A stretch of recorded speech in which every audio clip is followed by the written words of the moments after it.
What's up, everybody? Welcome to Podcast Now. I'm Alex, and in this video, I want to go over my box office predictions for Scream 6. We already got some of that deadline stuff, right? They talked about what the projections are, what the early ticket sales are kind of indicating, and it seems like this movie is going to do rather good, at least in the first week or so, right? It's going to beat what it did for Scream 5. So there's a lot of positives. There's a few negatives I do want to touch upon for this film, but I do think this movie is going to make a lot of money, and more important than probably anything, because ultimately I don't really care how much money Paramount makes from it. I do care that they make enough, whatever they consider to be enough, to get Scream 7, right? I think for fans, that's kind of where we're all at. Of course, we want the third movie in this trilogy, so let's just get it to the amount that it needs to get us there, and you can call it good. I don't care how much millionaires make on top of that. With that being said, this movie right now predicted or projected around that 37, and actually as time has gone on, it seems like it could even maybe get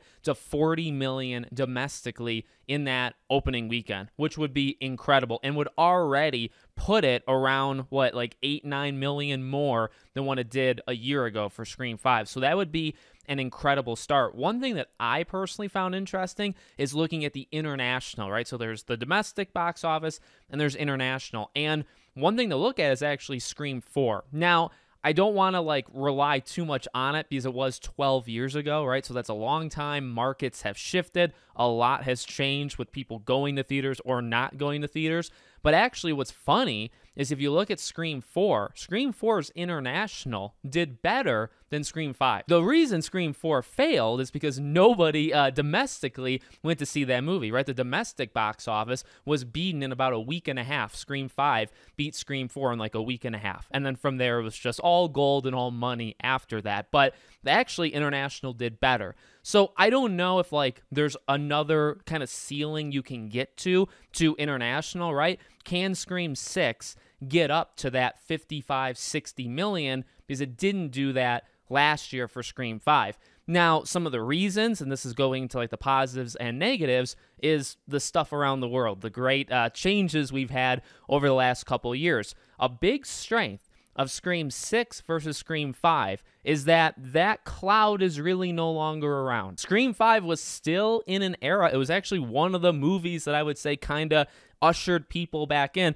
Yes, you can look to movies before it and even after it, Top Gun being one of them, right? But it was a film that I do remember people saying hey, theaters are not showing it or theaters are still not open, especially internationally, right? Internationally, I saw loads of people saying, I can't see it for several weeks because they're not showing it or, whatever the reason may be. People had to drive to different towns because their theater was closed or it wasn't showing it or, whatever the situation was. So I actually think that's going to be a big strength. Now, how much is that? Is that 5 million? Is that 10 million? Is it 1 million, right? There's not for sure a number you can stamp on it, but I do think it is something. I do think you can get a little bit more simply because it's more people that are able to do it. Now, you could throw in a couple negatives, though, right? This time around, well, number one, I would say the economy, the world, people's finances are nowhere near as good, if it was even good last January, but people's finances are nowhere near as good now as they were a year ago. There's also the issue of competition. Now, Scream 6 being a horror film, I do think has that added benefit. I think people that are going to go see it are going to go see it. They're not really going to be detracted by John Wick or Shazam or Mario or Dungeons and Dragons. Now, these are actually, all four of those are 4 movies in a row right after Scream. So on one side, you have competition. Scream 5 had zero competition. So you could say a negative was people not really being willing to go to theaters, but a positive was it was one of the only things in theaters, truly. It really was. And it cleaned up the box office for several weeks before it had any kind of competition. This time, that's not really true. 1 week later is Shazam. 2 weeks later is John Wick. 3 weeks later is Dungeons and Dragons. 4 weeks later is the Super Mario Bros. Movie. Now, all different films, and they're not all going to compete really with Scream. I'm also not really afraid of at least 2 of them. I don't think Shazam 2 is even going to make too much money in the first place. I also think Dungeons and Dragons, I think it looks cool, but I think it's going to kind of be a flop. I don't really think people are going to go see it. So I'm really only afraid of John Wick and Mario, but at the same time, those are such different films than Scream, it shouldn't affect it. Really, it shouldn't affect it. You, of course, have the Neve Campbell thing, right? Does that impact it? I think it'll impact it very, minimally. I really don't think I thought earlier it was going to make a bigger impact. I think because of a positive I'm about to say in Jenna Ortega, I think you probably call it square. Another thing I've said before, I'm not really into the whole idea of like the movie star. I really don't know how much movie stardom has, power over people to get people to see the movie. You could say maybe like Tom Cruise is a movie star. I don't know who qualifies as that. And then I also don't know, when I say movie star, I mean getting people into seats. So like The Rock, I would consider a movie star. He didn't really get people to see Black Adam. At least he didn't get enough people to see Black Adam, right? So what I'm bringing up here, Jenna Ortega, she's massive. She's kind of this new age movie star. She's in everything, super popular, super likable. Does she do anything for this film? I'm really interested. I'd like to give her a little bit. I'd like to say maybe Jenna alone brings you $5 to $10 more million than you would have gotten.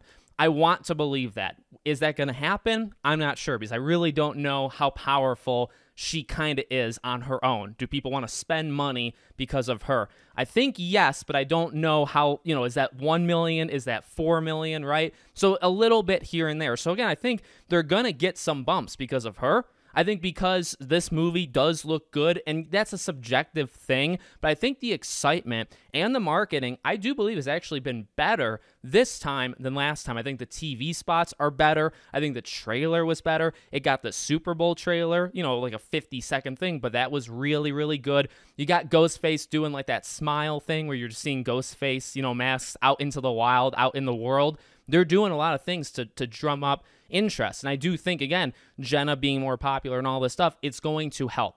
So all that being said, what's my kind of predictions? Well, again, the last one made around 137.7, right? Like 138. In fact, I'm feeling really wild, and I've thought of this number before, so I'm just going to let that prediction maybe speak for itself. I think this can get 160. I think it can get 160. That is a lot of money. That is, 23-ish more million dollars than 5 got. I think it can do it. I think if internationally, if the problem was theaters last time, maybe that's solved. Again, I think the economic stuff of people's finances, I do think that hurts. I think that hurts every single movie that's come out over the last 6 to 8 months. I think it's going to continue for the entire year. Movies are going to make whatever the percent is less than they would simply because people are holding onto their money a little bit more. I firmly believe that. So that's a con. But the pro is, I think Scream is more popular now than it's been in an incredibly long time. I think the international market can kind of not even bounce back, but maybe so, right? Because you consider Scream 4 like the high, and then Scream 5 is somewhat of the low. I think it's going to do more money domestically than Scream 5 did, which is a really good sign, right? If you can make like $5 to $8 more million just in that first week for Scream 6, I think you're already looking at more than 137. So I would not be surprised if this movie, crosses 150, but goes even higher. You can look at things like Smile or The Black Phone, like all these kind of horror gems that really found, or even like Megan. There's a lot of these films that found a lot of success, and a lot of it actually domestically too, right? So as long as the domestic is high, you hope for international to go just a little bit higher.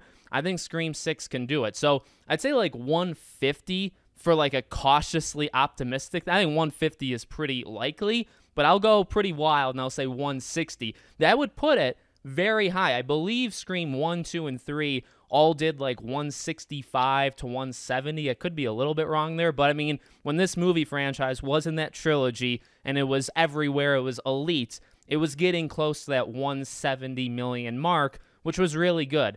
I don't think this will do it, but I think it could honestly get close. So let me know what you guys think in the comments. What are your predictions? Make sure you guys are subscribed, bell icon turned on. If you want to follow or support me anywhere else, we got a Discord server. I have multiple other YouTube channels. All the links are in the description below. Thank you guys for watching, and I hope to see you all on the next one.